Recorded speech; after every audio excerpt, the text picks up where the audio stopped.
What's going on, everybody? This is Quinn, and welcome back to another episode of Solving a Puzzle Live, where I walk you through my thought process as I'm going through the solution, trying to find it, and I hopefully will enlighten you with some educational content. So currently I'm at 2,000 chess puzzle rating, so I want to challenge myself by going into the 2,000 to 2,200 range.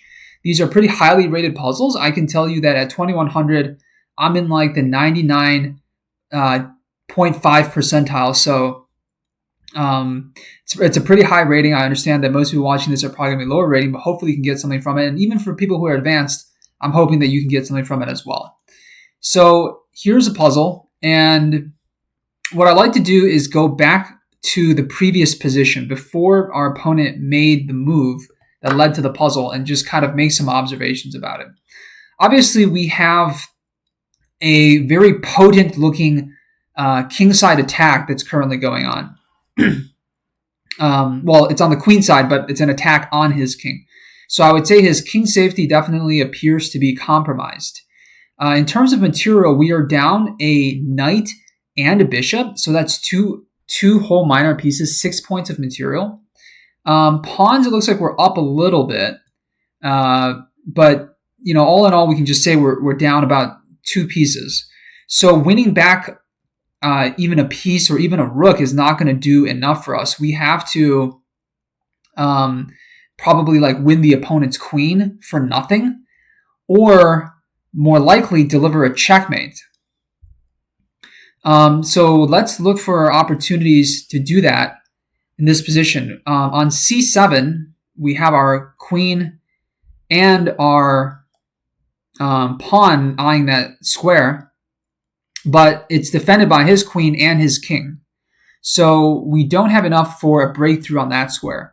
We can potentially give a check on a6, that's another option, and our opponent can block by moving his rook down, and we can give another check on a8, and then our opponent can come back and block on b8.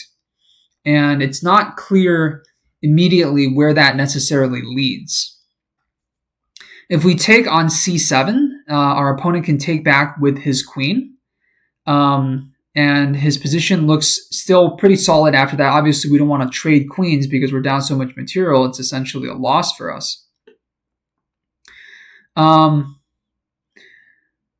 So that's what I'm gathering. We need to find a checkmate. The conditions seem to stipulate that, but a checkmate is not.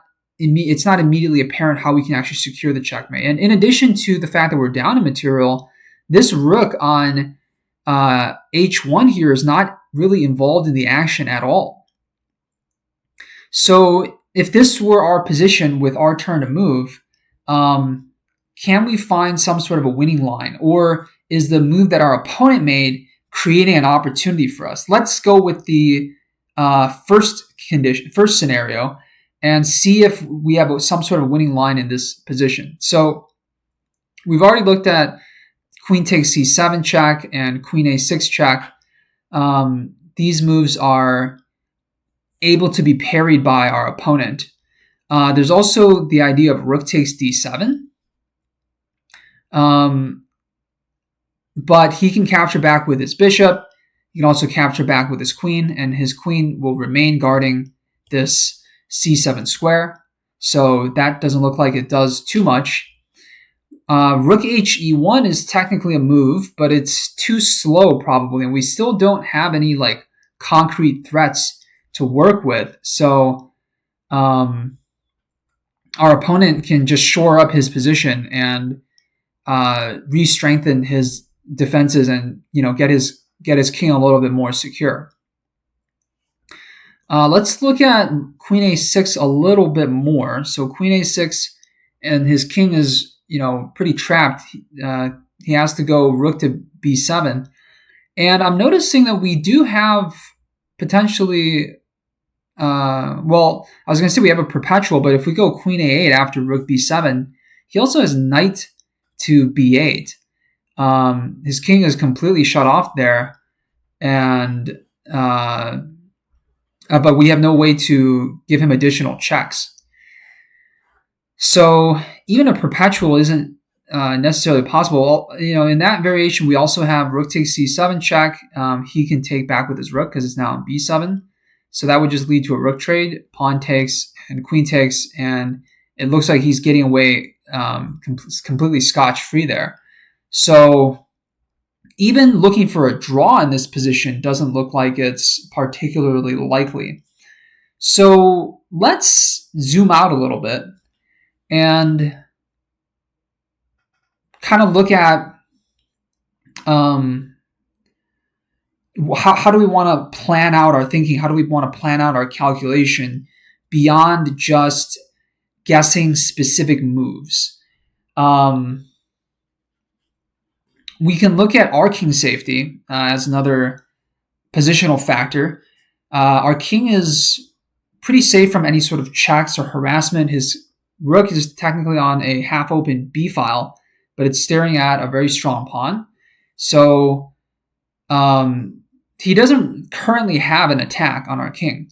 But if he were to open up some lines, then yes, he could make things more dangerous for us and eventually overwhelm us with his additional resources. This bishop is his most advanced piece, and it's staring at this pawn. It's has control of the h3 pawn, and it can take it because of its control with the black rook on h8 over that pawn. His pawn structure is pretty shattered, contributing to the fact that there's not too much defense around his king.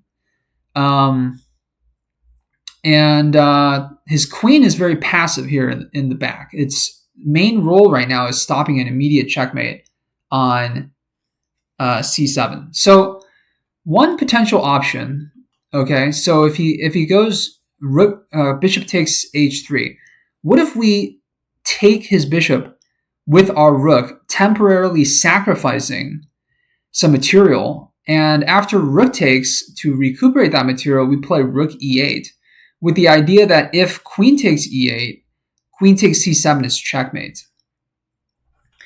Of course, after rook takes h3, he's not obligated to take back with his rook. He can play another move like rook to g8 or rook to f8 and maintain control over that back rank. After which, perhaps a move like rook h to h7, now staring at this knight, is potentially very dangerous for our opponent because his bishop that was guarding the knight is now gone from the board, and we've added an additional attacker via the rook on the h file. So he might not want to just ignore that piece, but if he were to take it, we have what looks like an immediate win with rook to e8. And if he ignores that, let's say he tries to defend c7 anyways, we just take here with a check, and we've won back a whole queen. And we still have a pawn in dangerous position. We still have an attack that's going on. But maybe even then it's not enough material because he still has two rooks and a knight for our queen. So maybe even that is not completely winning in that line. Let's just fast forward to the puzzle position, which is where the bishop is now on h3. So this is where the puzzle actually starts. Rook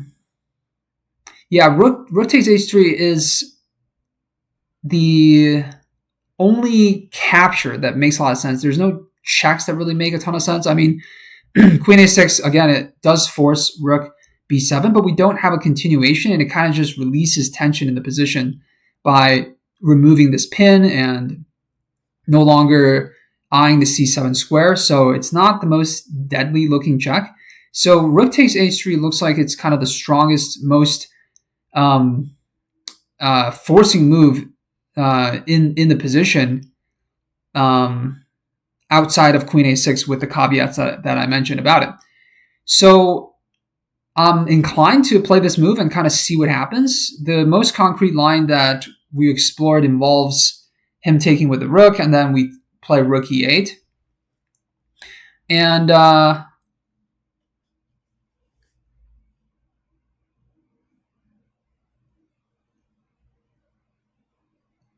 Yeah, so we could potentially give this a try and see if it works. Um, I've already been thinking about this for 10 minutes now, so we do have to kind of commit to an action at some point. Uh, I say we go for it. I say we go for it. Rook takes h3. Okay, so that is the correct move.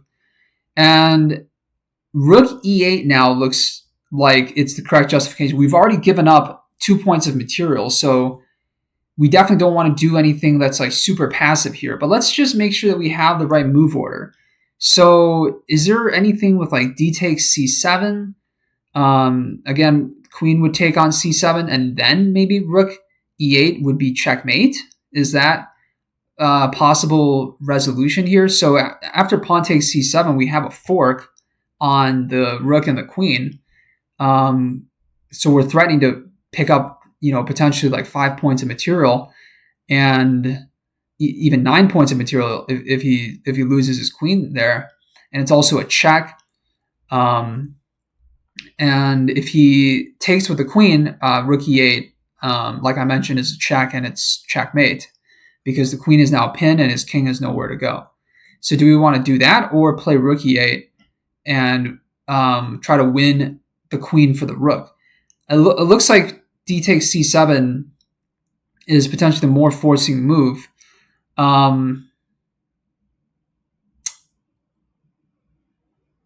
Both moves definitely look good. This is a critical moment in the position. So after d takes c7, he can't take with the queen. So he's got to move his queen away to dodge this threat. So he could go, let's say, queen to f8. He could even do a sacrifice of the queen on e7. Or actually, queen takes e7 is just picking up the rook. It wouldn't even be a sacrifice because the pawn is moved. So we've got to make sure we're aware of that. So d takes c7, queen takes e7, and then pawn takes b8 check. It's a double check, so he has to move his king. King takes b8, and now there's a queen and a knight and a rook versus just a queen. We've lost all of our attack. We've given it up to win, to get the rook. But we've also given up our rook and the attack. So it looks like d takes c7 actually would be a blunder, even though it looked attractive at the beginning. So rook e8, maybe looks like it's the best move now. And like I said, he has rook b7. I don't see the immediate continuation necessarily. But again, we've spent a lot of time here, so I think, we have to just kind of take a move and play it. So rook b7, rook to e8, rook e8, rook b7. Looks like it could be the continuation. So let's give rook e8 a try. And that is the correct move. And he just takes the rook with his queen. That's absolutely shocking. Let's look at the analysis here. So I wanted to explore. Okay, so rook e8. Again, he doesn't have to take, right? I was thinking he could go rook b7. Okay, and Stockfish is saying we take the queen. So we looked this far. I see. After the king takes back, he's also losing this rook on b7. That's a critical, and we're up a couple pawns too. So now we have a ton of extra material. So that's something that I missed. That makes rook e8 more obvious in hindsight. But still pretty cool that we were able to solve the problem just with heuristics. And we were also considering, hey, maybe we don't take the rook on h3, we go rook f8 instead. And here, Stockfish does confirm, like we had calculated, rook h to h7, gang up on this knight, and then also eventually hitting that c7 square is completely winning. And queen a6 check, as we had looked at as well, rook to b7, queen a8 check, and we saw that rook b8 would allow a draw, which, given the material circumstances, looked pretty good. But knight to b8, and here Stockfish says rook to h3, rook takes h3, and then d7 check. That's absolutely deadly. Queen takes d7, rook takes d7, and then we also get this rook here as well. So we're, again, going to be up quite a bit of material with the extra pawns and the queen for the knight and the rook. So that's a longer, more complex variation. But that's only if he blocks with the knight. If he blocks with the rook, it's a draw. So we're looking for more than a draw, and fortunately we took the bold move of rook takes h3, and we were able to secure a winning position. So hope you guys have enjoyed. This was a pretty complex calculation. It's a very highly rated puzzle. I would say this is like an advanced puzzle. We calculated a good amount, but for the entire puzzle, how many variations it had, we didn't calculate everything. So I would say our goal going forward is to try to calculate a few more variations and try to do it faster so that we can make the move with concrete confidence instead of relying on heuristics like that just looks like a strong move, or we're running out of time and I don't want to make the video too long. Aside from that, I feel like we did a pretty good job of assessing the position beforehand. Maybe I could have went a little bit deeper with how I was thinking about things and try to visualize a little bit more in my head instead of just relying on the arrows. And in the end, I felt like it was a great solve. So hope you guys have enjoyed, and I'll see you tomorrow.